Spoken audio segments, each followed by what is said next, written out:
সোমবার আগরতলা এসে পৌঁছালেন ত্রিপুরা নবনিযুক্ত প্রভারী ডক্টর রাজদীপ রায়। আগরতলা রেলওয়ে স্টেশনে উনাকে স্বাগত জানান প্রদেশ বিজেপি সভাপতি রাজীব ভট্টাচার্য।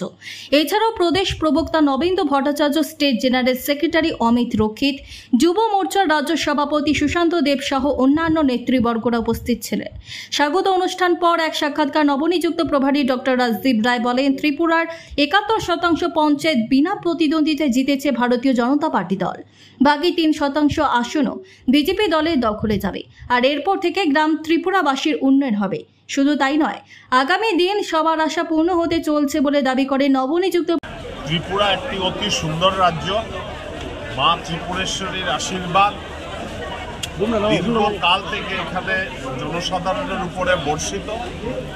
আমাদের দল ভারতীয় জনতা পার্টি বিগত ৬-৭ বছর থেকে এখানে সরকারে আছে এবং দল আমাকে দায়িত্ব দিয়েছে যে এই অঞ্চলের সঙ্গে মিলেমিশে এই অঞ্চলের জনসাধারণ দলীয় কার্যকর্তাদের সঙ্গে মিলে কাজ করার জন্য। আমি প্রাথমিকভাবে দলের সর্বস্তরের কার্যকর্তা, বিশেষ করে ত্রিপুরার আমার ভাইদের, আমার বোনদেরকে আমি ধন্যবাদ জানাই যে তারা আমাকে আদর আপ্যায়ন করেছেন।